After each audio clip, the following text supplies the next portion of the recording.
Buenas noches. ¿Ya salieron de clase?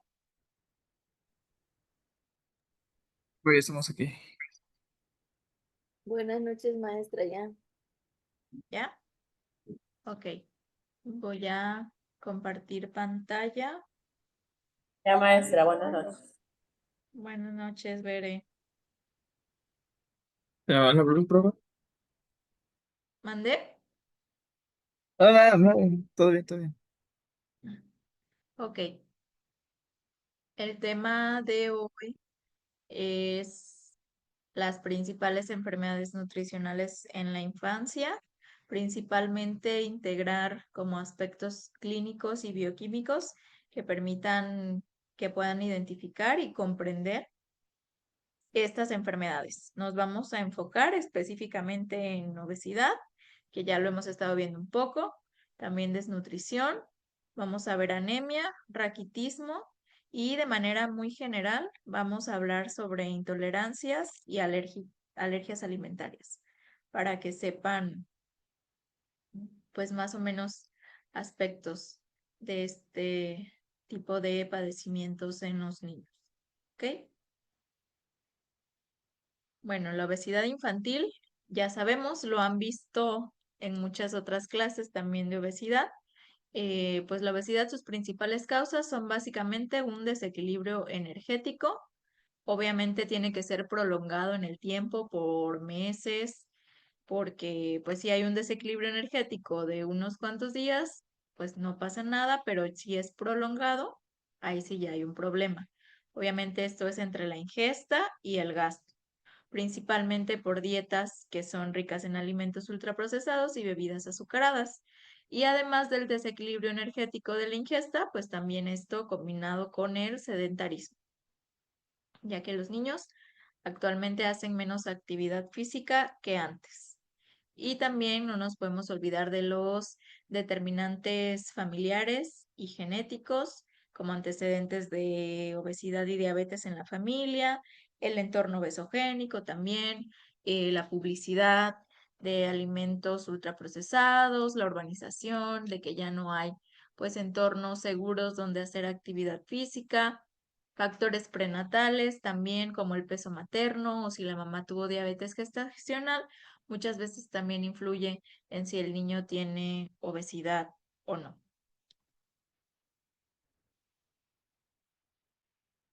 Ya saben que si quieren participar o si tienen alguna duda, me abren el micrófono porque a veces no veo si levantan la mano o algo, a veces no puedo ver el chat, entonces con confianza prenden el micrófono. Las principales consecuencias de la obesidad infantil, pues se dividen en distintos factores, ¿no? Como el metabólico. Muchos niños que tienen obesidad pueden llegar a tener resistencia a la insulina, prediabetes, diabetes tipo 2, dislipidemia. En años anteriores no se veía que los niños tuvieran enfermedades crónicas, pero actualmente ha habido prevalencia de estas complicaciones, no muy elevada, pero pues obviamente se pretende que no haya una prevalencia elevada de diabetes tipo 2 en niños, ¿no? Que no debería ser así. También en cuanto a los cardiovasculares, pues hipertensión, alteraciones arteriales tempranas, mayor riesgo de aterosclerosis. En las respiratorias se puede dar mucho la apnea del sueño y si los niños tienen asma, pues el empeoramiento de esta enfermedad. En musculoesqueléticas, que ya es más común, dolor en las articulaciones de los niños por la sobrecarga, que aparte pues están en crecimiento, ¿no? Y psicosociales que son muy vistos como la estigmatización, baja autoestima, muchos niños sienten ansiedad o depresión si sus otros compañeros pues se burlan de ellos por su físico. Y si la obesidad persiste desde la infancia a la adultez, se puede presentar también mortalidad prematura en algunos casos.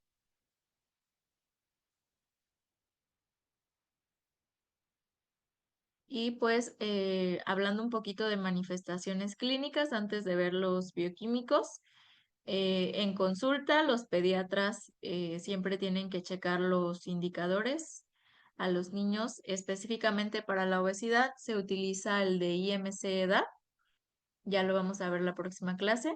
Pero si es de más de 2 desviaciones estándar o si el niño, su IMC para la edad es mayor o igual al percentil 95, pues ya se puede decir que el niño tiene obesidad infantil.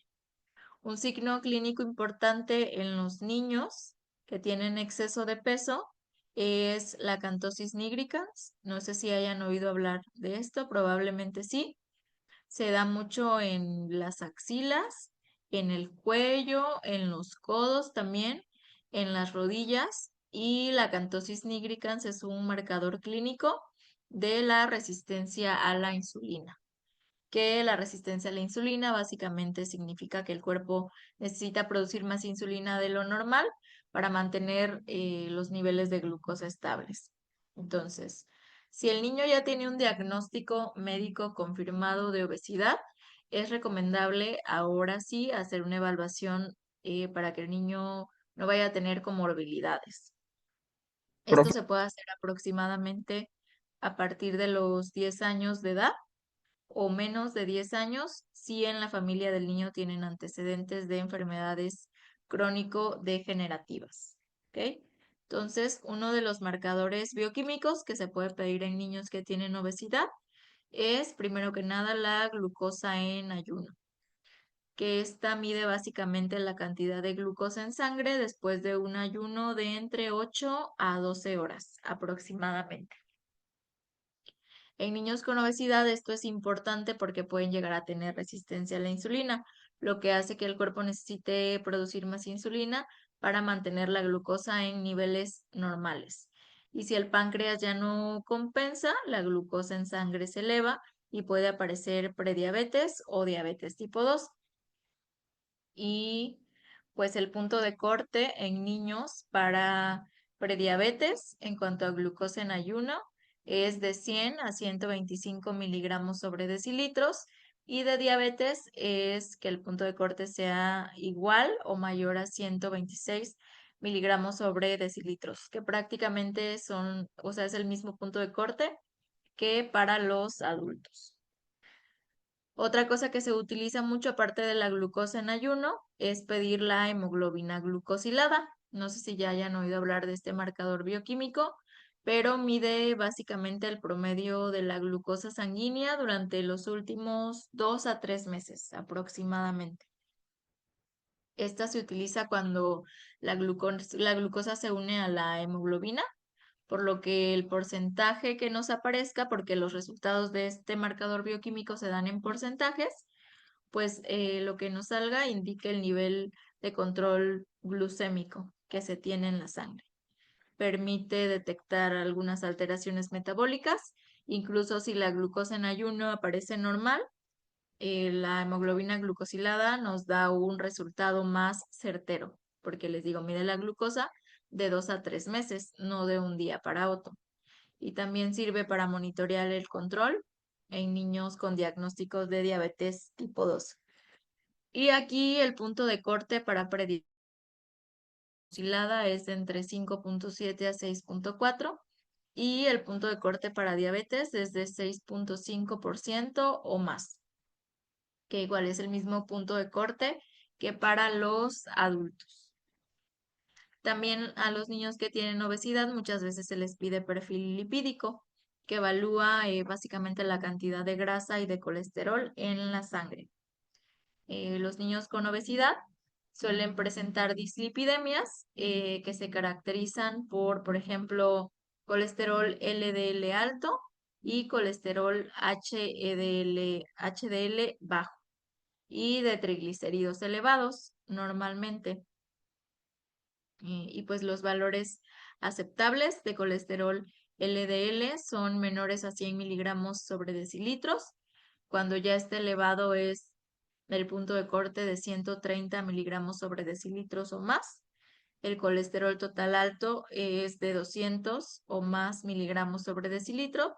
Y los triglicéridos de niños de 0 a 9 años, unos triglicéridos normales en sangre serían menor a 75 miligramos sobre decilitro, y alto ya sería igual o mayor a 100 miligramos sobre decilitros.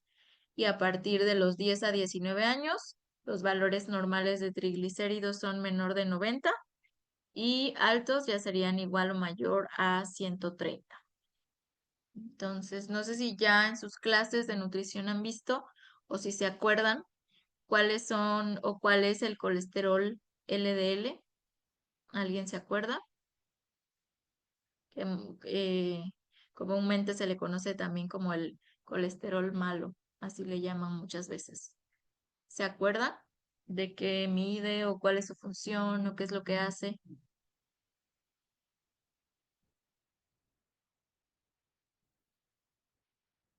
¿Alguien que se acuerde?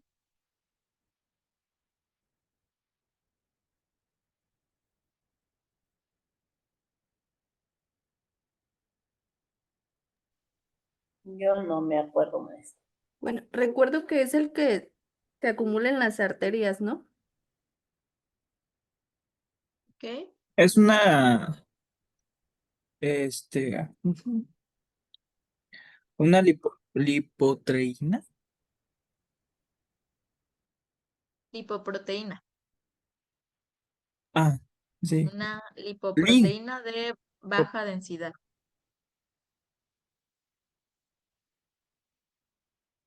Se le conoce como colesterol malo, como les digo, y su función básicamente es transportar el colesterol desde el hígado hacia las células.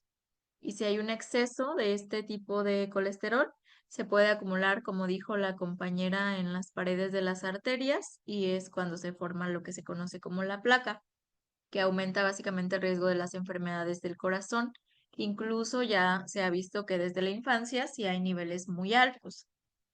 Y por el contrario, el colesterol HDL, que es la lipoproteína de alta densidad y comúnmente se le conoce como colesterol bueno, entre comillas, la función de este colesterol es recoger el exceso de colesterol de la sangre y lo lleva de vuelta al hígado para eliminarlo.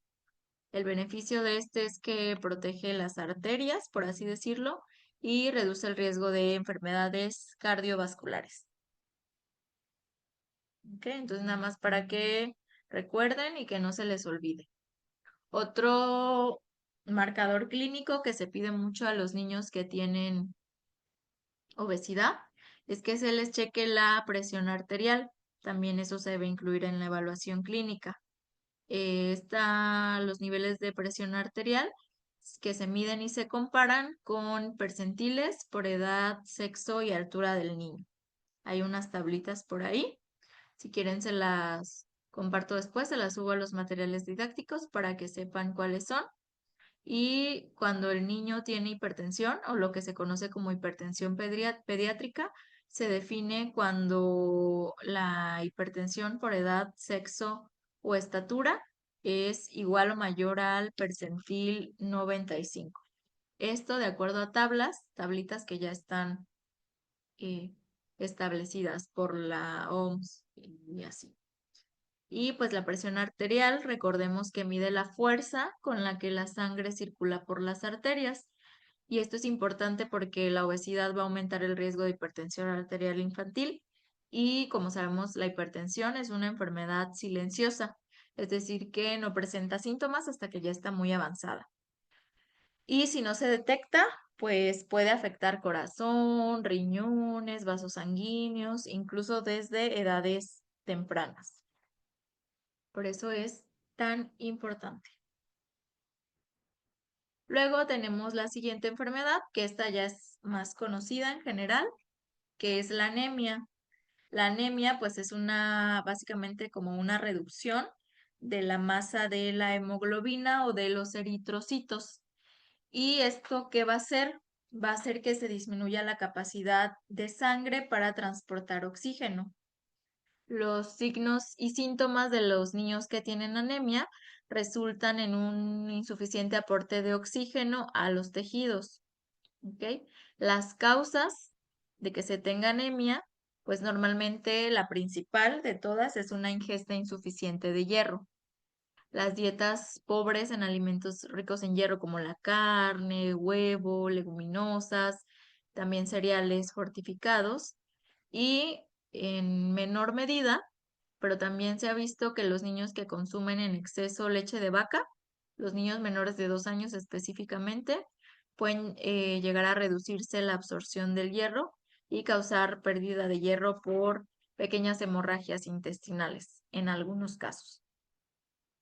También otra, pero la principal es la ingesta insuficiente de hierro, la que más se ha estudiado y el mayor porcentaje en la prevalencia de anemia es por niños con ingesta insuficiente en hierro. Pero también hay algunas causas fisiológicas, como los niños, como están en crecimiento rápido, pues los lactantes o los niños pequeños tienen mayores necesidades de hierro por el crecimiento rápido, que muchas veces no se cubren. También en el caso específico de los bebés que nacieron prematuros, pues tienen reservas de hierro más bajitas, por lo que acumulan una mayor parte del hierro en los últimos meses de gestación y pueden nacer con las reservas disminuidas, por eso los niños prematuros a veces tienen anemia también. Y ya en causas patológicas, ya muy específicas, puede haber pérdidas sanguíneas si el niño tiene sangrado gastrointestinal, ya sea por alguna úlcera, por parásitos, por alguna hemorragia, o en las adolescentes por menstruaciones, pero que sean muy abundantes, ¿no? Son como causas muy específicas, pero la causa más frecuente en niños, la ingesta insuficiente combinado con las necesidades elevadas de hierro que tienen por el crecimiento, ¿ok? Ya seguido de pérdidas sanguíneas o problemas de absorción que no son tan comunes, ¿ok?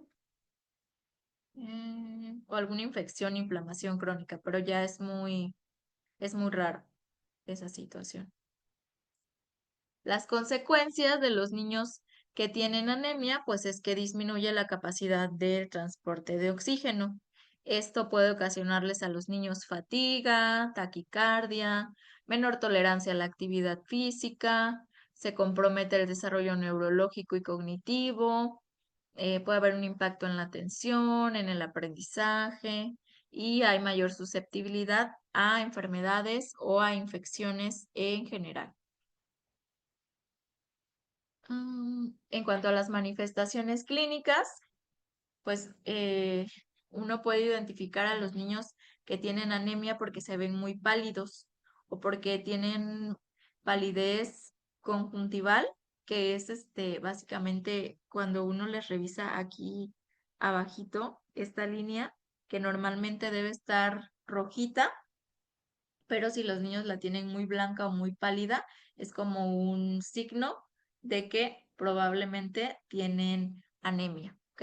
Entonces, palidez en general en la piel, palidez conjuntival en las mucosas, también en la lengua, que tengan la lengua muy blanca también puede ser un signo, la piel más pálida en general, y ocurre esto porque hay menos hemoglobina, por lo que hay menos pigmento rojo en la sangre y pues todo el tejido se ve más pálido. Luego también, como ya mencionaba, fatiga, que se manifiesta básicamente como cansancio y no toleran bien el ejercicio, tienen ganas de dormir más horas a cada rato, hacen más siestas, rinden menos en la escuela, no quieren jugar. Esto porque hay menos oxígeno disponible para los músculos y para el cerebro. Entonces también es un síntoma muy común y frecuentemente es el principal motivo de que llevan a consulta a los niños, porque no tienen energía, están muy cansados. Entonces normalmente por eso los llevan y ya los diagnostican con anemia. También los niños pueden volverse muy irritables. Si son pequeños, pues lloran más fácil, tienen más cambios de humor, más dificultad para consolarse, menor tolerancia a estímulos externos. Por ejemplo, en lactantes, en los que siguen tomando pecho, si tienen anemia por deficiencia de hierro, es común que se observe irritabilidad en ellos, que no tengan interés social o trastornos del sueño, también puede ser alguno de los signos y síntomas. La taquicardia, pues la frecuencia cardíaca está aumentada, aunque el niño esté en reposo, si o esté haciendo el mínimo esfuerzo. Esto pues para compensar el mantener la entrega de oxígeno, se incrementa el gasto cardíaco. No es tan común, pero sí puede pasar en algunos casos. Obviamente retraso en el desarrollo y en la atención. Esto principalmente se manifiesta como déficit en la coordinación. Los niños tienen menos coordinación, disminuyen la atención a las cosas en específicas, no ponen atención en clases, por lo que disminuye su rendimiento escolar. También es una de las razones por las que la anemia por deficiencia de hierro en la infancia es considerada de alto impacto para la salud pública porque afecta el aprendizaje y el desarrollo de los niños. Y pues se puede dar en casos muy extremos, insuficiencia cardíaca, pero ya es en anemia muy avanzada. Los marcadores bioquímicos que se piden, a lo mejor ya están más familiarizados con estos marcadores, pues básicamente te piden hemoglobina, obviamente es el tamizaje básico, los niveles para detectar anemia en los niños de 6 a 59 meses es cuando la hemoglobina es menor a 11 gramos sobre decilitros. En los niños de 5 a 11 años, cuando la hemoglobina es menor a 11.5, y en niños de 12 a 14 años, cuando la hemoglobina es menor a 12. Normalmente esto aparece en la biometría hemática. Yo creo que todos nos hemos hecho por lo menos alguna vez biometría hemática y pues ahí es donde aparecen los niveles de hemoglobina. Luego también está la ferritina sérica. La ferritina pues es una proteína que almacena hierro dentro de las células, principalmente dentro del hígado, la médula ósea, el vaso, y una pequeña parte circula en sangre. Y esta cantidad es la que refleja cuánto hierro total tiene una persona almacenada en el cuerpo. ¿Ok? En otras palabras, mide las reservas de hierro que tenemos disponible en nuestro organismo. Cuando la ferritina está baja, significa que los depósitos de hierro de nuestro cuerpo están vacíos. Y esto se puede ver incluso antes de que se afecte la hemoglobina o que se diagnostique la anemia. Es como el marcador bioquímico más sensible para detectar deficiencia de hierro en etapas tempranas. Básicamente permite identificar esta deficiencia antes de que bajen los niveles de hemoglobina. ¿Ok? Y en niños, una ferritina baja, pues en niños preescolares es menor de 12 y en niños mayores de 5 años menor a 15. Nos indicaría ya reservas bajas. Después también nos podemos guiar por el volumen corpuscular medio. Este básicamente nos va a indicar el tamaño promedio de los glóbulos rojos o eritrocitos. Se obtiene en la biometría hemática, siempre vienen estos niveles y mide el volumen de cada eritrocito básicamente. Sirve para clasificar el tipo de anemia, si los glóbulos rojos son pequeños, normales o grandes. Entonces, los valores de eritrocitos o de volumen corpuscular medio, si el eritrocito es pequeño, se dice que es microcitosis y menor a 80 sugiere anemia por deficiencia de hierro. ¿Ok? Entonces, de manera de interpretación práctica, si la hemoglobina está baja y la ferritina está baja y el volumen corpuscular medio está bajo, se puede, en nuestros estudios de biometría hemática, se puede llegar a diagnosticar ya la anemia por deficiencia de hierro. ¿Ok? Son básicamente estos tres marcadores: hemoglobina, ferritina y volumen corpuscular medio, los que más se piden para el diagnóstico de anemia. Lo que más se pide es hemoglobina, entonces si se van a aprender los puntos de corte, pues chequen más los de la hemoglobina, pero ferritina y volumen corpuscular medio también son importantes. Profe, ¿y el volumen corpuscular a qué se refiere? El volumen corpuscular medio, les repito, nos mide básicamente el tamaño de los eritrocitos, ¿ok? Nos indica el tamaño promedio de los glóbulos rojos o eritrocitos. ¿ok? Si el volumen de estos eritrocitos está muy pequeño, en este caso de menor a 80 en los niños, ya significa anemia por deficiencia de hierro. Se le conoce como microcitosis, micro de que están pequeñitos los eritrocitos. Es eso. Gracias, maestra. Sí. Ese aparece siempre en la biometría hemática, así como VSM.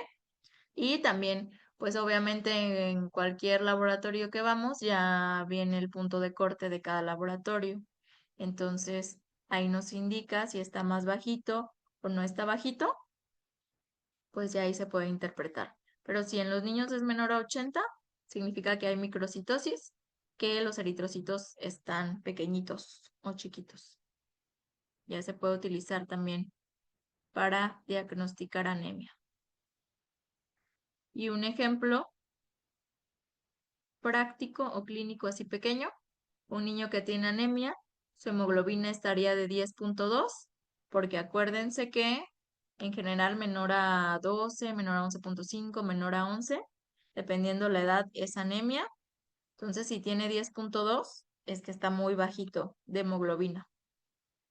Volumen corpuscular medio, en este ejemplo es de 72, es microcítica, porque acuérdense que si es menor a 80, como dice aquí, ya hay microcitosis, ya puede indicar anemia. Entonces aquí está de 72, coincide.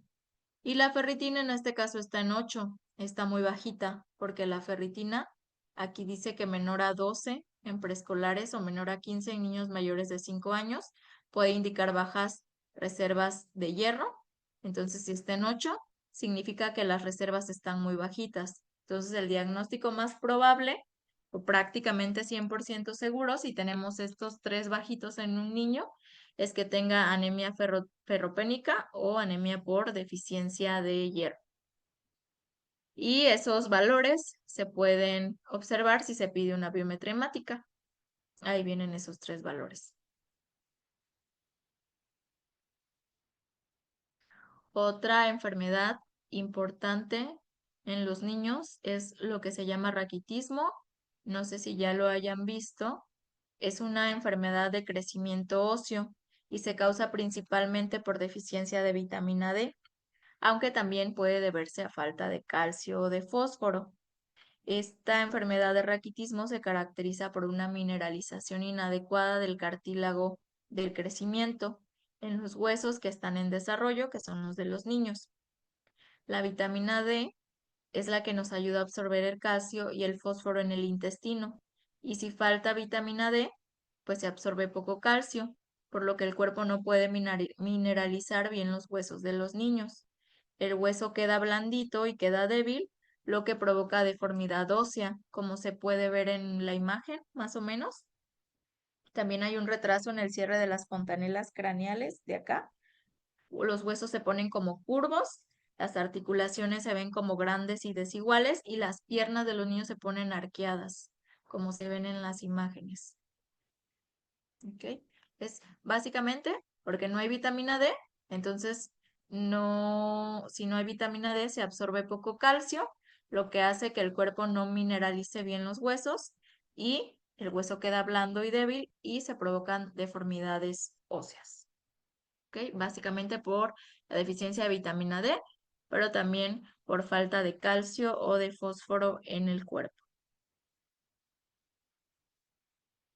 Entonces, causas principales, la principal, deficiencia de vitamina D, puede ser también por deficiencia en la ingesta o absorción de calcio o de fósforo, y en casos específicos, pero muy raros, trastornos renales o genéticos que alteren el metabolismo del calcio o de vitamina D. Entonces, a ver, ¿en qué alimentos tenemos principalmente vitamina D? Que se acuerden. ¿Qué alimentos nos aportan niveles altos de vitamina D? Aparte del sol, que el sol ya sabemos que exponernos al sol El es atún, lo que nos ayuda a sintetizar vitamina D, pero en cuanto a alimentos, el atún, ¿cuál, perdón? No escuché bien.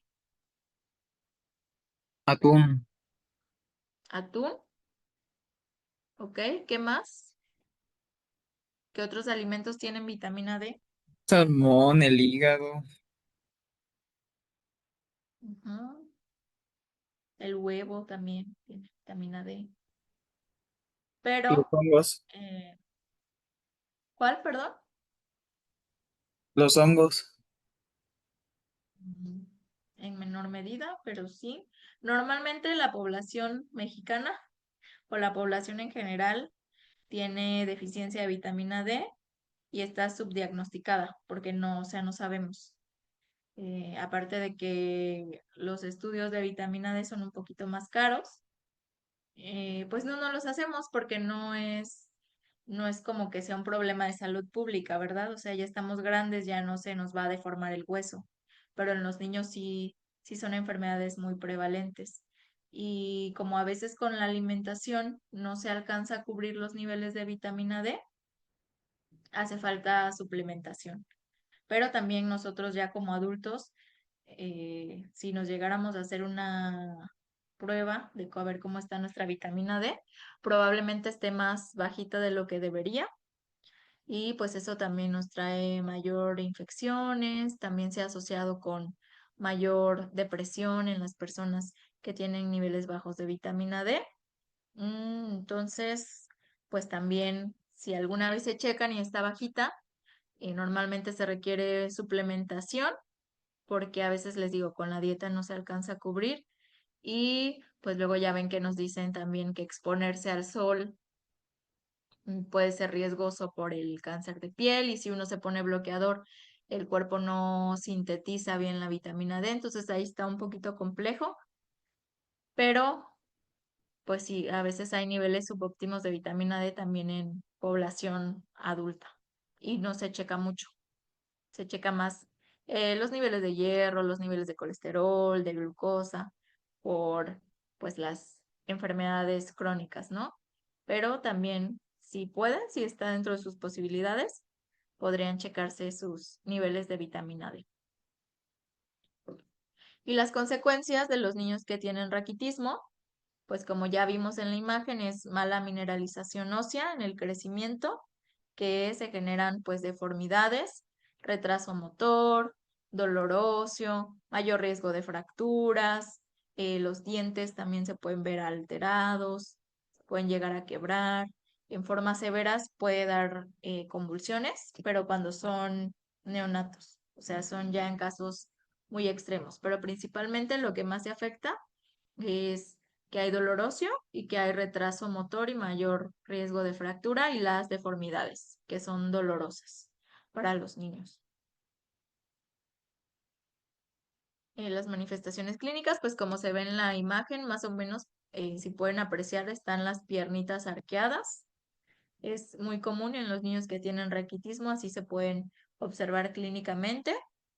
Ensanchamiento de los tobillos, deformidades óseas, en los lactantes el retraso en el cierre de las fontanelas, les duelen mucho los huesos, tienen mucha debilidad muscular, obviamente se retrasa el crecimiento y desarrollo motor, hay talla baja también porque los huesos no se están desarrollando bien. Entonces, clínicamente, así es como se pueden identificar a los niños que tienen raquitismo. En cuanto a los marcadores bioquímicos, lo que se pide es lo que se conoce como 25-hidroxivitamina D, que para más fácil también se llama calcidiol o calcifediol, pero calcidiol está más sencillo. Ya si le quieren decir de la manera más larga, 25-hidroxivitamina D. ¿Ok? Cuando nosotros consumimos vitamina D, pasa a transformarse en el cuerpo al hígado. Ya en el hígado se convierte en 25-hidroxivitamina D y es la que circula de manera estable y es la que se mide en sangre. Es como la mejor forma para evaluar los niveles de vitamina D en el cuerpo. Entonces, la vitamina D suficiente en niños es mayor a 30. Si la vitamina D es insuficiente, es de 20 a 29. La deficiencia de vitamina D es menos de 20 y los niveles menores a 12 ya se consideran como deficiencia grave. Y también si en los estudios de sangre el calcio y el fósforo salen bajos, pues también se puede ahí sonar como una alarma de que probablemente haya raquitismo en el niño. Pero principalmente lo que más se pide es la 25-hidroxi vitamina D. Y estos son los puntos de corte para que los conozcan. En prevención y tratamiento, pues se recomienda exposición solar diaria moderada, pero también está complicado porque pues mucha exposición puede generar cáncer de piel. Y si uno se pone bloqueador, el cuerpo no asimila la vitamina D al 100%. También se puede consumir leche fortificada, ya venden varias leches fortificadas con vitamina D, funcionan también. Pescado, huevo, hígado, como lo mencionaban. Suplementos de vitamina D, pero estos deben estar dados por el pediatra. Nosotros como nutriólogos no podemos recomendar medicamentos, suplementos, a menos que estudiemos una especialidad, pero según normas de la OMS y de la Asociación Americana de Pediatría, normalmente los suplementos de vitamina D que se dan a los niños son entre 400 y 600 unidades al día en los lactantes, pero pues deben ir recomendadas o recetadas por el pediatra, que da el tratamiento médico con vitamina D y calcio en casos específicos. Entonces, cuando se inicia una suplementación adecuada con vitamina D, se mejora la absorción del calcio y del fósforo, y si se da aparte calcio, suplementos de calcio, pues se pueden llegar a remineralizar los huesos. Y así de esta manera el cuerpo ya retoma su proceso normal de mineralización ósea. En pocas semanas o en pocos meses el niño mejora su apetito, mejora el tono muscular, disminuye el dolor óseo, se normalizan sus niveles de calcio, de fósforo. Si les hacen una radiografía al niño, pues ya los huesos pueden llegar a mostrar recuperación de crecimiento. Si el raquitismo es leve o reciente y se le da suplementación y una alimentación adecuada, los huesos se pueden remineralizar por completo y el niño puede llegar a alcanzar una estatura y un desarrollo normal. Pero si en cambio el raquitismo fue prolongado o fue muy severo, sí pueden haber deformaciones óseas residuales, como por ejemplo pueden quedar las piernitas un poco arqueadas o un poco desviadas levemente, sobre todo si el tratamiento se inició tarde. Y en estos casos, pues ya los niños pueden referirse a fisioterapia para mejorar la fuerza y la movilidad. Y en casos muy graves, pues se puede hacer corrección ortopédica o quirúrgica, ya que los niños son más grandes. También cuando se les da tratamiento, pues se recupera el desarrollo. El niño puede recuperar energía, apetito, también retoma el crecimiento de la talla y peso, y su crecimiento puede continuar de forma normal, pero el tratamiento debe ser constante y debe estar supervisado por el pediatra. Y así pues se asegura de que el niño tiene una alimentación equilibrada y también una exposición solar adecuada, que también es recomendado. Entonces, para sintetizar, si el niño tiene raquitismo leve o se trató a tiempo, se puede dar una recuperación total sin secuelas. Si el raquitismo fue moderado, pero se trató a tiempo, puede haber una mejoría completa funcional, nada más con a lo mejor leves alteraciones óseas. Pero si el raquitismo fue grave o fue prolongado por muchos meses o años, pueden quedar secuelas esqueléticas permanentes si hubo deformidad ya antes del tratamiento. ¿Ok? Pero si todo está en orden, puede recuperarse totalmente su crecimiento, su fuerza y su desarrollo. Luego está la desnutrición crónica, que esa también ya la hemos visto un poquito más y ustedes también la han visto aparte pues en otras clases. Esto es cuando hay una privación nutricional crónica en los primeros años de vida, debido a la cantidad y a la calidad de la alimentación. También se puede dar por infecciones recurrentes como diarreas o parasitosis. Influyen mucho los determinantes sociales, por ejemplo, cuando hay una inseguridad alimentaria en el hogar, pobreza o falta de servicios de salud, o cuando hay una inadecuada alimentación materna o gestacional también. La ventana más sensible para esto ya dijimos que es los primeros 1000 días, que va desde la concepción hasta los 2 años. Si se actúa antes o durante este periodo, la probabilidad de prevenir o de revertir el retraso en la talla es mucho mayor. Ya después de los 2 años, la posibilidad de recuperar la talla por completo disminuye, aunque sí puede llegar a haber recuperación parcial si se mejora la alimentación, la salud y el ambiente del niño, que luego es un poquito complicado. Pero la capacidad de recuperación de la talla va a depender de la edad del inicio de la desnutrición, de la duración de la desnutrición y de la severidad. También de factores recurrentes como las infecciones, la pobreza, los cuidados que recibe el niño y la estimulación que le den para su desarrollo también. Pero si la intervención se inicia después de los 2 años de edad o si la desnutrición vino después de los 2 años de edad, pues también puede haber recuperación parcial, pero el grado de recuperación suele ser menor cuanto más tardía y más severa sea la desnutrición. Muchos niños ya no llegan a alcanzar o a recuperar la talla esperada para su potencial genético. ¿Ok? Entonces, los factores principales que van a determinar si la talla baja es reversible o no es la edad del inicio de la intervención nutricional. Hay un mejor pronóstico si esta intervención se inicia cuando el niño tiene menos de 2 años, la severidad y la duración de la desnutrición crónica, la presencia de enfermedades o infecciones repetidas como diarreas, parasitosis o infecciones respiratorias, la calidad de la alimentación, si el niño empieza a recibir la energía adecuada, proteínas de buena calidad y también micronutrientes que son esenciales.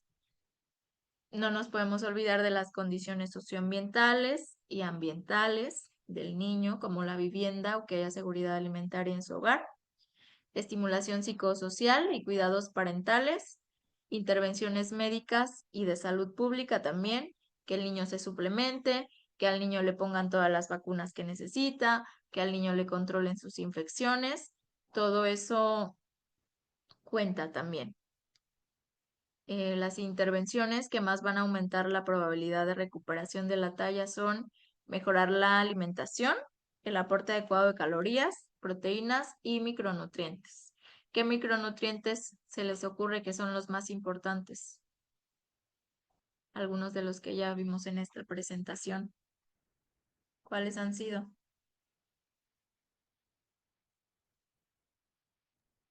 La vitamina D.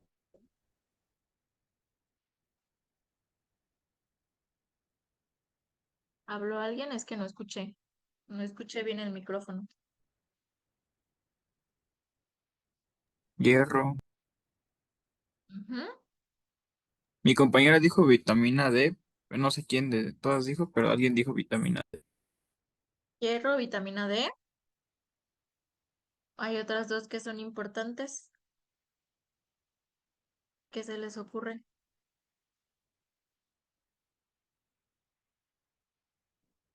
Otra vitamina liposoluble, aparte de la vitamina D. Vitamina A. La A, vitamina A. Y otro muy importante es el zinc. También influye mucho en el desarrollo de los niños. Entonces, la suplementación nutricional ayuda también.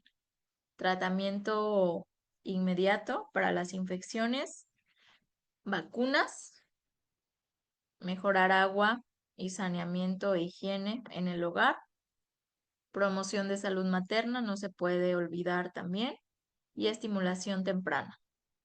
Y si la desnutrición empezó después de que el niño tiene 2 años, pues no hay como un umbral mágico de semanas o de meses que garanticen que se puede revertir la desnutrición crónica o la baja talla.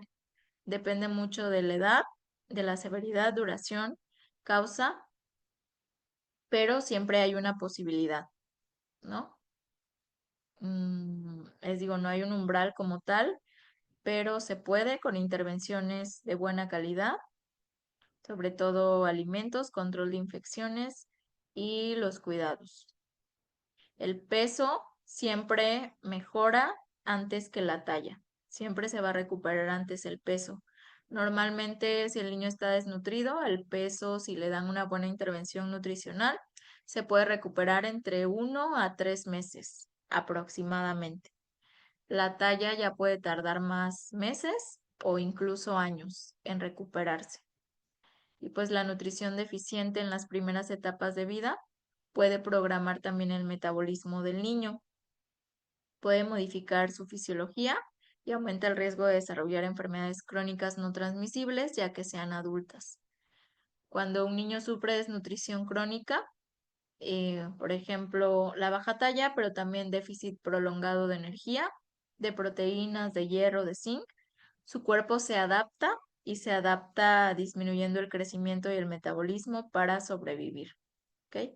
A largo plazo, pues esto es perjudicial, ya que si en la adultez el entorno cambia, por ejemplo, si hay abundancia de alimentos calóricos y no saludables, es más probable que desarrollen enfermedades crónicas no transmisibles. Entonces, las consecuencias en los niños son el retraso en el crecimiento, deficiencia en el desarrollo cognitivo y escolar, mayor susceptibilidad a enfermedades infecciosas y riesgo aumentado de enfermedades crónicas en la adultez. Estas son consecuencias a corto, mediano, pero a largo plazo, pues hay mayor riesgo de obesidad abdominal, mayor resistencia a la insulina y diabetes tipo 2, trastornos del metabolismo lipídico, también se ha observado que los triglicéridos y el colesterol LDL está más aumentado en adultos que de niños tuvieron desnutrición crónica. Entonces, si el niño está desnutrido a corto plazo, pues tiene retraso en el crecimiento, pero a largo plazo, ya que es un adulto, puede llegar a desarrollar con mayor facilidad enfermedades crónicas. Por eso sigue siendo un problema de salud pública la baja talla o la desnutrición crónica. Entonces, en manifestaciones clínicas, pues básicamente el indicador que se usa para diagnosticar desnutrición crónica es la talla para la edad y la baja talla es cuando es menor a 2 desviaciones estándar. Se manifiesta también en menor masa muscular, en signos de deficiencias nutricionales como la anemia. Es muy común que los niños que estén desnutridos también tengan anemia y pues les da infecciones recurrentes y también pues si tienen anemia, tienen apatía o no les importa mucho el ambiente o hacer actividades en general y pues dejan de poner atención en la escuela. Disminuye su rendimiento académico. Hablando de intolerancias y de alergias alimentarias, de forma como muy específica y general, primero vamos a empezar con la alergia alimentaria, que esta básicamente es una respuesta inmunológica adversa mediada principalmente por la inmunoglobulina E, que es un anticuerpo. Esto frente a proteínas alimentarias que normalmente son inocuas. Por ejemplo, comer camarón. El camarón en general es inocuo. Si te lo comes, no te pasa nada. Pero en algunos casos, el cuerpo genera una respuesta inmunológica que hace que eso ya no sea inocuo, sino que se vea como una amenaza para el cuerpo. Entonces, la inmunoglobulina E, como les digo, es un anticuerpo que la produce nuestro sistema inmune y su papel pues es como que muy específico y importante en las alergias y en las defensas. La función principal de la inmunoglobulina E es que reconoce a sustancias extrañas, especialmente funciona con alérgenos como el polvo o el polen. Pero esta inmunoglobulina va a activar una respuesta inmune que es muy característica, ya que está diseñada para defender al cuerpo, pero pues en muchas personas participa en reacciones alérgicas. Y cuando el cuerpo produce esta inmunoglobulina E contra un antígeno inocuo alimentario como la leche, se genera una respuesta alérgica en lugar de una respuesta protectora. ¿Ok? Cuando una persona se expone por primera vez, o un niño en este caso que estamos hablando de niños, un niño se expone por primera vez a comer cacahuate, ¿no? Lo que va a pasar es que el sistema inmune va a fabricar una inmunoglobulina E específica contra el cacahuate porque va a asociarlo como si fuera un alérgeno, aunque no lo sea, pero el cuerpo así lo está reconociendo. Entonces se liberan sustancias que son como la histamina, la prostaglandina, que estas sustancias lo que hacen es producir síntomas típicos de alergia. Los síntomas típicos de alergia son picazón, hinchazón, mucosidad, tos, muchas veces también broncoespasmos o en casos graves, anafilaxia, pero ya en casos muy graves. Entonces, el cuerpo cree que eso que nos estamos comiendo es un alérgeno o que es peligroso, libera la inmunoglobulina E, lo que a su vez va a liberar otras sustancias inflamatorias como prostaglandinas y así el cuerpo reacciona, generando picazón, hinchazón, mucosidad. Puede haber diferentes causas, pero pues normalmente es como si el sistema inmune te está protegiendo y pues no es muy común, pero sí en algunos niños pasa. Incluso aunque de niño no desarrolles una alergia alimentaria, pero ya que eres adulto, la desarrollas. Entonces, todo es cuestión como del sistema inmune, básicamente.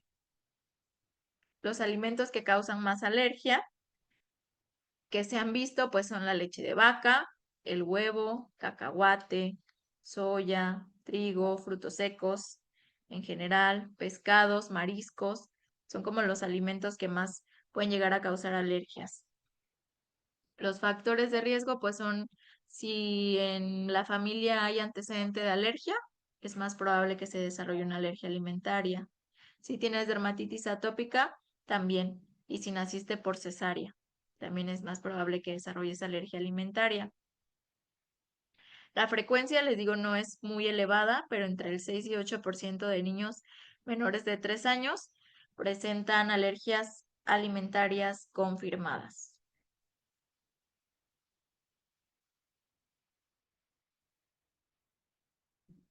Ok.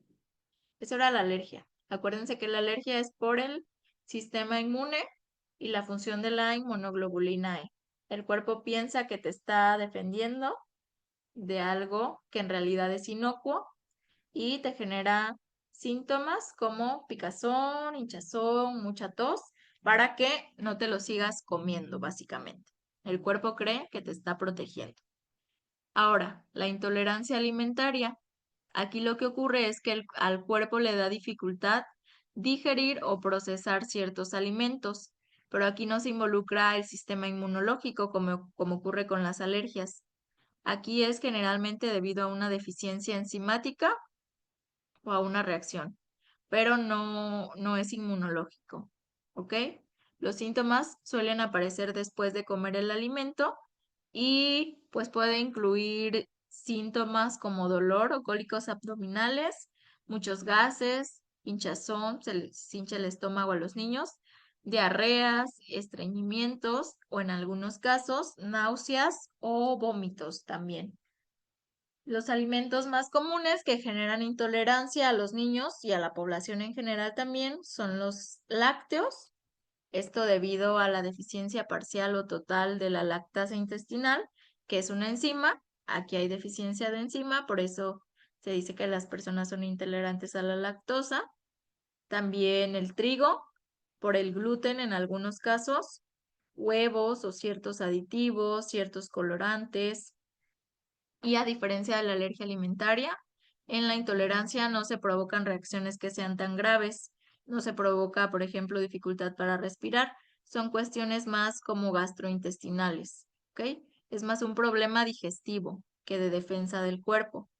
Y muchas veces esto se maneja simplemente evitando o limitando el consumo del alimento y buscando otras alternativas para comer. ¿Ok? La causa más común, les digo, es la falta de enzimas digestivas y la más común es la intolerancia a la lactosa. También sensibilidad a algunos compuestos, algunos alimentos, como los colorantes, conservadores, sorbitol, también es muy común. Se puede generar los malestares digestivos, pero nunca una reacción inmunológica. ¿Ok? No se involucra la inmunoglobulina E y no hay inflamación sistémica. No es tan peligrosa, la alergia puede llegar a ser peligrosa en algunos casos. La intolerancia, pues, no pasa mucho de problemas gastrointestinales, nada más. Entonces, en la alergia, le voy a cambiar para atrás. Uno de los alimentos más implicados en la alergia es la alergia al trigo o lo que se conoce como enfermedad celíaca. En la intolerancia hay niños que tienen sensibilidad al gluten, pero no desarrollan enfermedad celíaca, ¿ok? ¿Alguien ya ha escuchado sobre la intolerancia al gluten o la enfermedad celíaca? ¿Se han escuchado sobre esa enfermedad?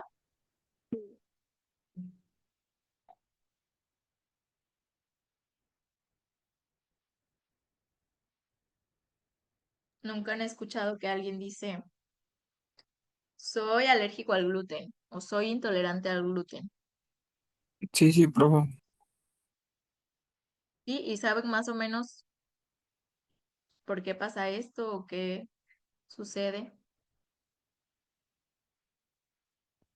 Me parece que es que no, el estómago no digiere el gluten. Es que no se oye tan fuerte tu micrófono, creo. No sé quién fue la persona que habló. Pero, digo, Heidi. Heidi, no. Bueno, por lo menos yo, no sé los demás. No sé si es cosa de mi computadora. No, no, profe, es que sí, creo No que se tiene códigos escuchó. el micro. Bueno, Por el, básicamente, por el, este, por el intestino delgado, ¿no, profe? Puede ser una falla. en la, en la enfermedad celíaca o cuando hay alergia al gluten como tal, la enfermedad es autoinmune. El cuerpo reacciona contra sí mismo cuando se consume gluten o proteína de trigo. Entonces, como dices, esto va a dañar al intestino delgado, lo que va a hacer que no se absorban bien los nutrientes.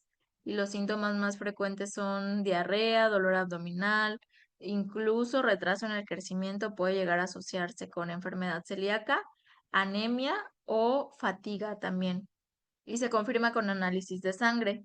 Y el tratamiento es una dieta estricta sin gluten de por vida, porque es muy dañino. O sea, se afecta el intestino delgado, pero si es una intolerancia nada más, si es sensibilidad al gluten, si no es celíaca, pues el niño cuando come gluten puede llegar a tener ciertas molestias, pero no hay ningún daño intestinal ni hay ninguna reacción autoinmune. Simplemente puede haber un poco de dolor abdominal, un poco de hinchazón, diarrea o cansancio después de comer gluten, pero pues no va más allá, no hay un proceso inflamatorio, ¿ok? Y aquí en estos casos pues nada más se reduce el consumo del gluten de acuerdo con los síntomas, pero no es necesario que se elimine de por vida, o sea, sí puede comer ciertos alimentos con gluten. En la enfermedad celíaca no, porque el gluten daña el intestino, es autoinmune y ahí sí no se puede comer para nada, eh, pues gluten. Se tiene que eliminar de la dieta completamente.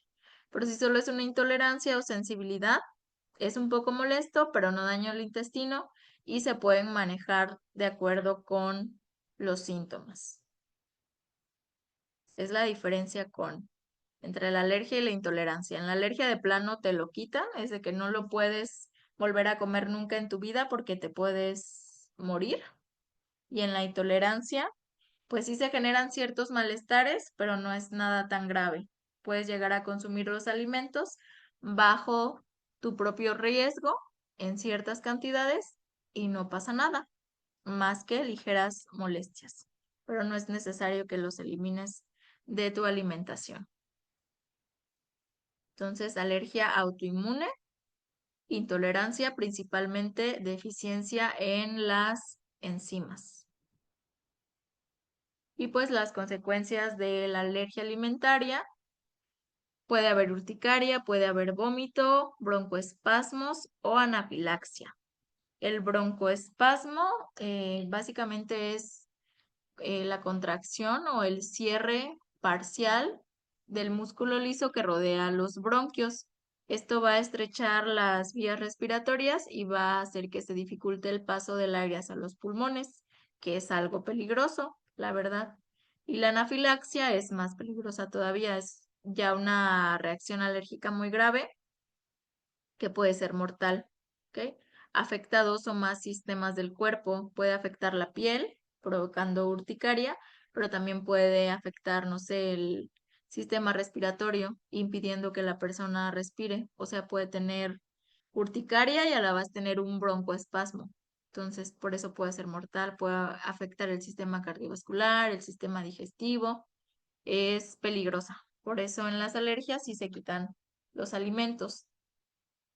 Y ya las consecuencias crónicas, pues en los niños retraso en el crecimiento, desnutrición, deficiencias por dietas restrictivas que no estén supervisadas por un nutriólogo, alteraciones del sueño y puede provocar mucha ansiedad en los cuidadores si no tienen información que sea pues eficiente y que sea validada científicamente. También genera un impacto social porque puede provocar miedo al comer, y una carga emocional familiar también. Y en cuanto a la intolerancia alimentaria, pues básicamente son consecuencias gastrointestinales como distensión, diarrea, gases o cólicos, pero no genera un riesgo vital. Puede alterar la calidad de vida y la ingesta calórica, pero no a mayor escala como la alergia alimentaria. En manifestaciones clínicas, la alergia pues genera manifestaciones que pueden durar de minutos a horas, máximo como a 2 horas. Normalmente son inmediatas, son en cuestión de minutos. Las cutáneas, lo más común es la urticaria, genera mucha comezón y como cositas rojas, granitos rojos, es como de lo más común. Digestiva, vómito y mucho dolor abdominal. Respiratorias, pues puede haber congestión nasal, tos y sibilancias también.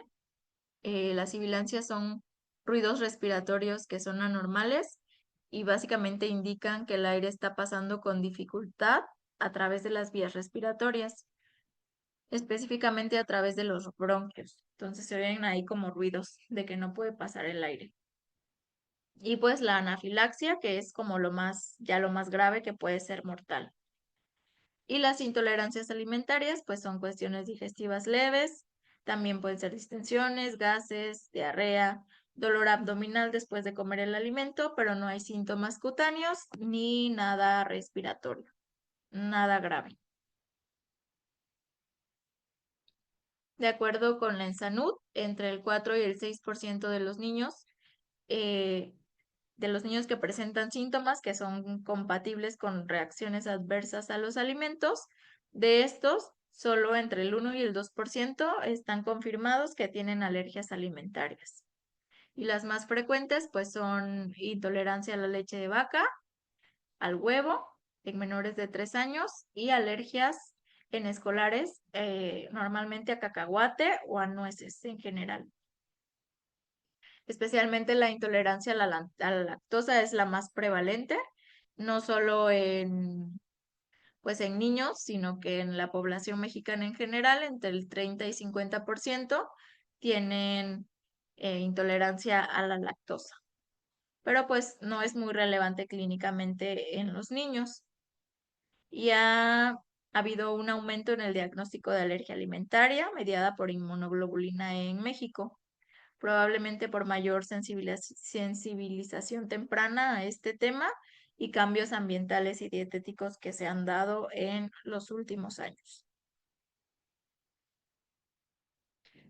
Algunas estrategias generales para la prevención, pues es promover la lactancia materna exclusiva, ya que esto se ha comprobado que disminuye el riesgo de tener alergias alimentarias.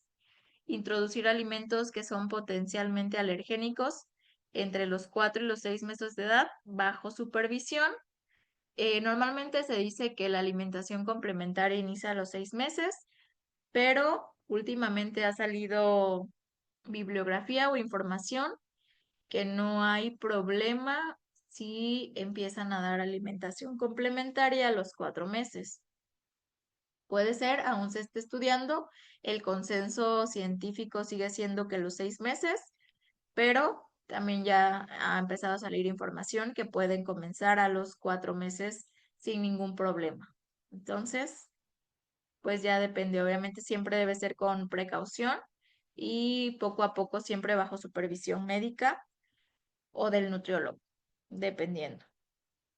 Si no hay un diagnóstico clínico confirmado de alergia o de intolerancia, pues se deben evitar las dietas restrictivas innecesarias para no crear deficiencias nutricionales en los niños. Y en casos confirmados, pues el manejo debe ser en conjunto con el alergólogo, muy importante, con el pediatra y con el nutriólogo para prevenir deficiencias nutricionales.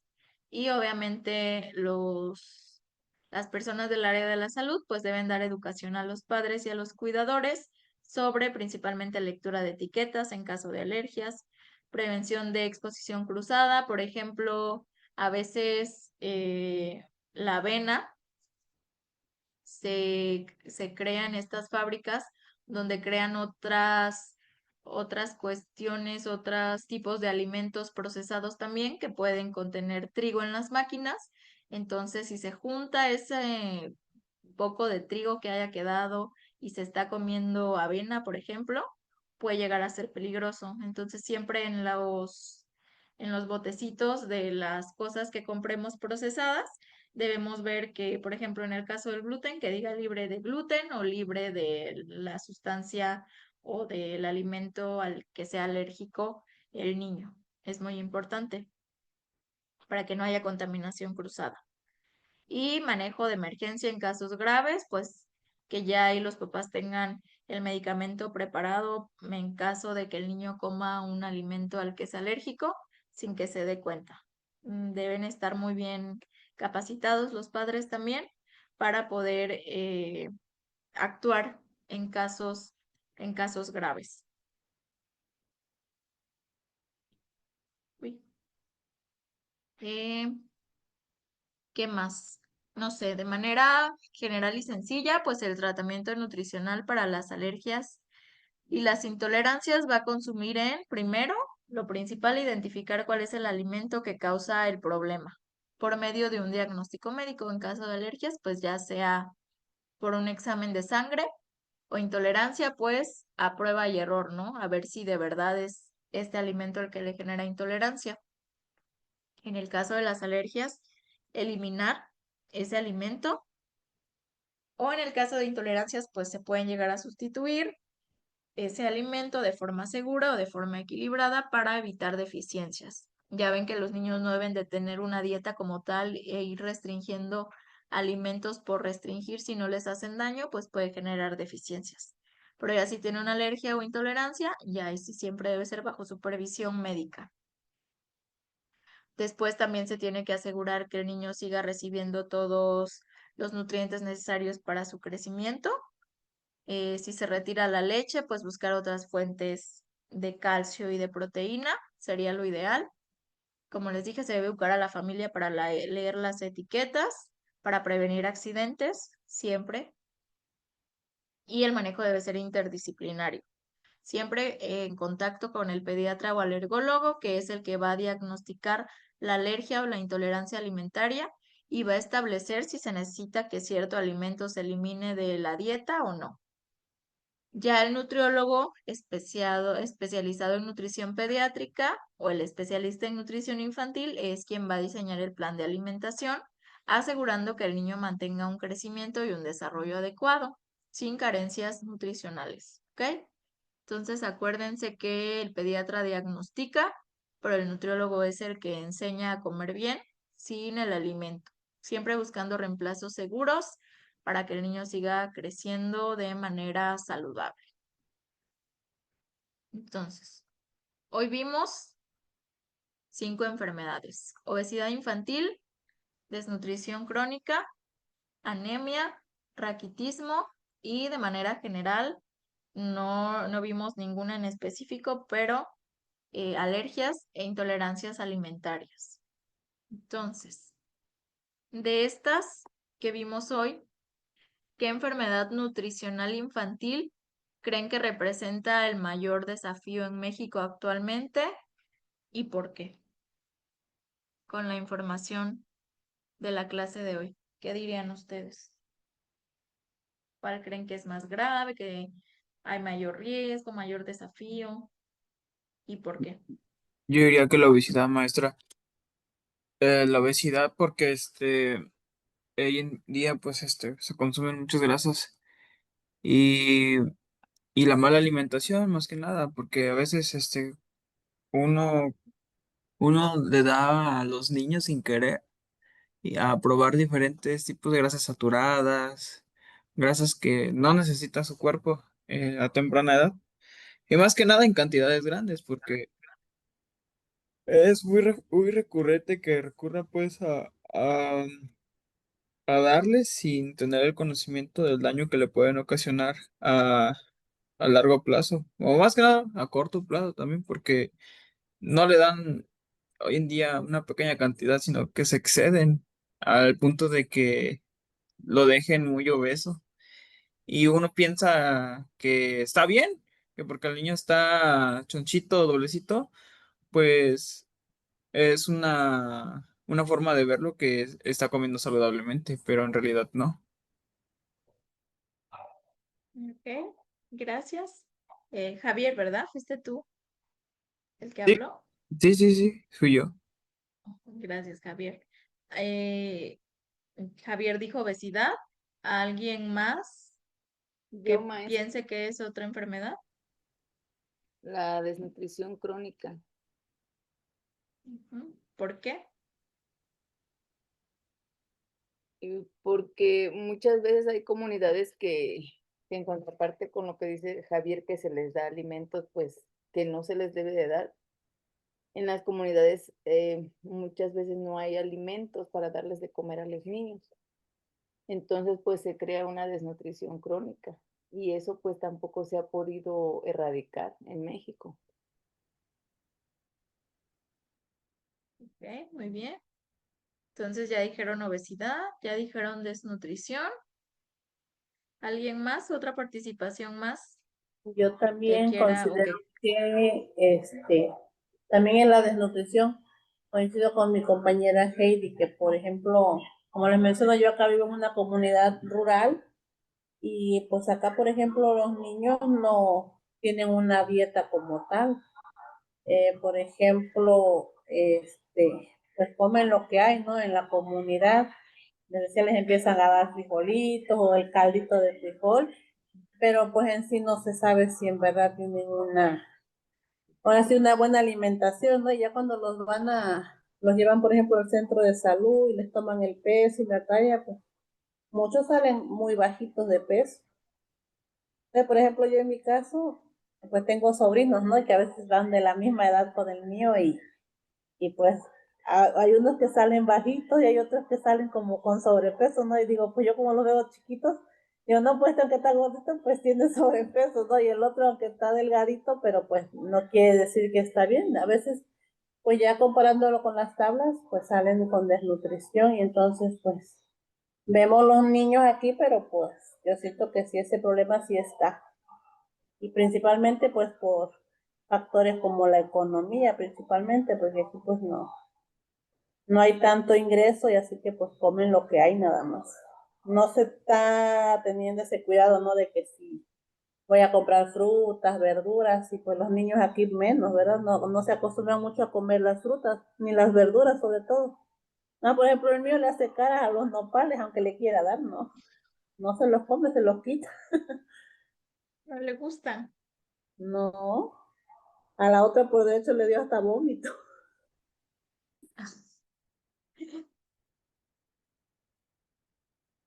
Ok, entonces ya Ya no le dijeron obesidad y insistí. desnutrición. ¿Mande? Digo, y ya no le insistí en darle porque pues ya Ya no no le le hace volviste a dar. no, ya no. ¿Cuántos años tiene? 5. Ah, está grandecita ya. ¿Y nunca antes había comido? No, pues pues asados, pero no le gustaron y guisados menos. Ahí pues se recomienda probar otras preparaciones o dárselo en otros guisos, no solitos, sino con otra, ahí como disfrazados o metidos entre medio. Obviamente no es necesario que coman nopales si de plano no le gusta, hay más verduras que se pueden utilizar o que les pueden dar. Pero, por ejemplo, hay familias que solo pueden comprar cierta cantidad de verduras o las más baratas o las que más tienen a disposición. Entonces ahí sí es ver de qué manera o de qué otras maneras se las pueden dar de comer al niño, si es lo único que hay al alcance, para que pues coman verduras en este caso. Pero pues en general, si no les gusta una, no es el fin del mundo, hay más que se les pueden dar o esperar cierto tiempo, tampoco saturarlos luego, a lo mejor unos meses y volver a intentar darle el alimento en otra presentación, que se le olvide un poquito que según no les gusta y ya después volver a intentar. Puede Sí, ser. Ok. Entonces, dijeron obesidad y desnutrición. Todas son importantes, las 5. Hay unas en mayor prevalencia y menor prevalencia en el país, pero son las que más afectan a los niños. Pero en general, actualmente la obesidad infantil es la que representa un mayor desafío nutricional en México porque su prevalencia va en aumento, ¿ok? Tiene como un crecimiento sostenido y graves consecuencias a largo plazo. Y sí, en México seguimos viendo casos de desnutrición crónica y de anemia también, pero como que se han mantenido en el tiempo, no han aumentado, no han bajado tampoco, que deberían seguir disminuyendo, sería lo ideal, pero como que se han mantenido y la obesidad va aumentando. Entonces es lo que más preocupa actualmente de manera como epidemiológica, porque implican un alto riesgo de enfermedades crónicas que antes se veían solo en la adultez, pero cada vez se ven a edades más tempranas. Y pues nuestros entornos, obviamente hay comunidades donde viven al día y sí, pues los niños, como dicen, comen lo que hay, tristemente, pero de manera general, pues ya nuestros entornos familiares se han vuelto entornos obesogénicos, donde la publicidad la vemos en cada esquina, en cada pues no sé, pasamos el celular y ya nos salió una publicidad de comida chatarra o de un restaurante de comida rápida. Tenemos más acceso a ese tipo de alimentos que a veces alimentos frescos y más saludables. Entonces todo eso influye en la alimentación y en el aumento de peso corporal en los niños también. Entonces,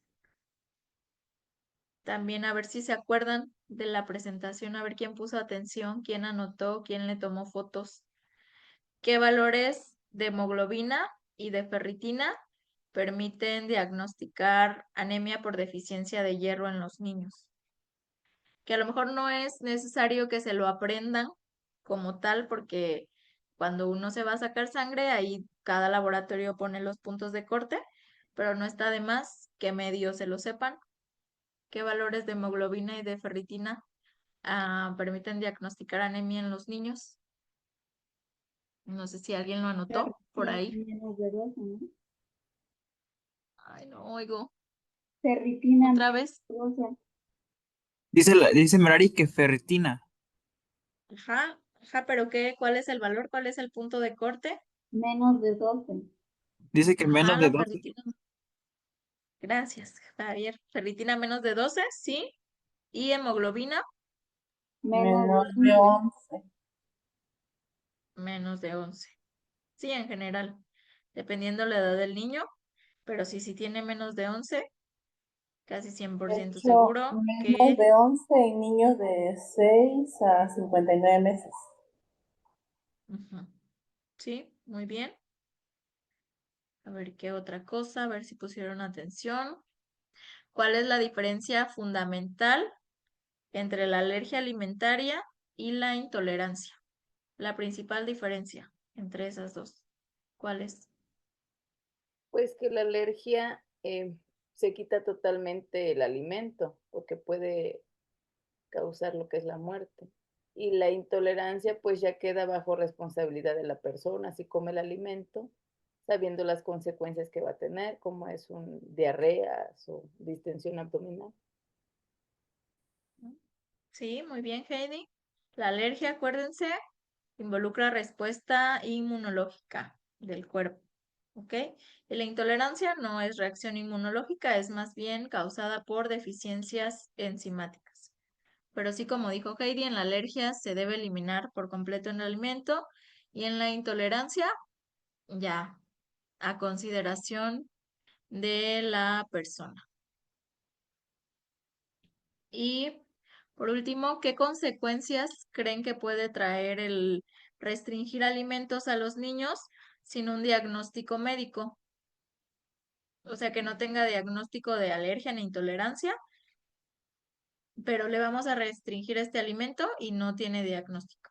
¿Qué consecuencias puede traer en el niño? Pues los puede llevar a una desnutrición, a una anemia, por ejemplo, por no recibir los debidos nutrientes que debe de tener al consumir los alimentos que les están quitando. Ujú. Sí, muy bien, puede generar deficiencias nutricionales de micronutrientes, se puede alterar el crecimiento, el desarrollo, también, no sé, afectaciones psicológicas ya en casos muy extremos o sociales. Ya ven que por todos los niños hacen burla y que si no comen cierto alimento, luego puede generar cierto estigma social también. Entonces, no sé si haya alguna duda. Sí, todo quedó claro, más o menos claro. Les quiero preguntar si ustedes llevan una materia que se llama Taller de Dietología Infantil o Sí, sí, solo sí. tienen dietología infantil. Sí tienen taller, ¿no? Sí, tenemos ahí. Una es dietología, bueno, la de usted es dietología infantil y la otra es taller de nutrición infantil. Ah, ok, sí. Tenía esa duda porque aquí en dietología vemos como lo más teórico y en taller se supone que llevan como lo más práctico, ¿no? Entonces, nada más para que quede resuelta esa duda. Heidi me mandó mensaje ayer, me dijo que todavía no tenían el caso clínico de la actividad final. Me parece que todavía no se lo han subido tampoco, ¿verdad? O ya está en plataforma, No, ¿no aún no, saben? maestra. Ahorita no he Aún, revisado. aún no está. Eh, no se preocupen. En cuanto esté, vamos a dejar 2 semanas abierta la actividad para que lo puedan resolver bien. O sea, si mañana ya lo sube la monitora, dejamos 2 semanas para que puedan subir la actividad, para que no tengan pendiente y no anden con prisas de que es poquito tiempo o de que no había subido el caso clínico. Ya se lo pasé, pero no sé por qué no lo ha subido. Le voy a volver a recordar. ¿Tienen alguna otra duda con las actividades de la plataforma? Aparte de eso, ¿o todas se han ido entregando bien con tiempo?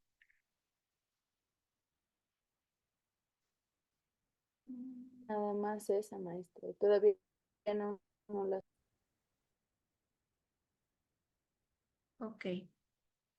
Voy a ver quiénes están conectados aquí para agregarlos en lista. Nada más está Merari Galindo.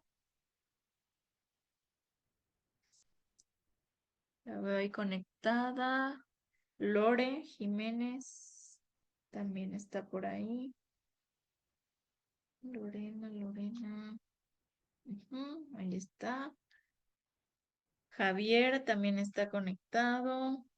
Participó. Heidi también está. Greco también está.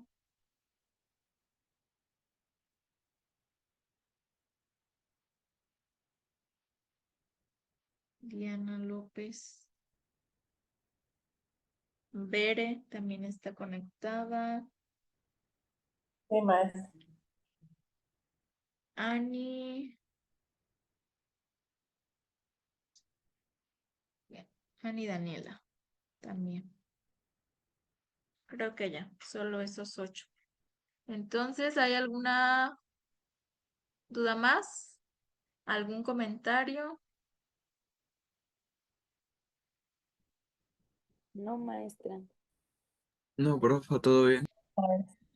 Ok, entonces nos vemos el próximo lunes porque probablemente el 3 de noviembre no vaya a poder conectarme, entonces para adelantar porque aún quedan varios temas, nos vemos el próximo lunes Profe, a las cuando 8:15. empezó a pasar lista, se me trabó, me mencionó. Sí, Javier, sí, te No, puse soy yo, Greco. asistencia. Ah, Greco, sí, también. Sí, sí, Ah, te ok. puse, ahí te vi conectado. Sí, son 8 nada más, creo, los que están en el Zoom y aquí los fui viendo en los participantes, ya a todos les puse asistencia. No se preocupen. Gracias, maestra. Sí.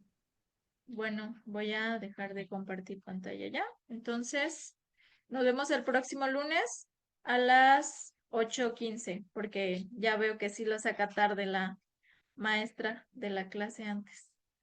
Entonces nos vemos 8:15. ¿Ok? Sí. Sí, hasta luego. Descansen. Gracias, Bye. Gracias, Gracias por igualmente. conectarse. Adiós.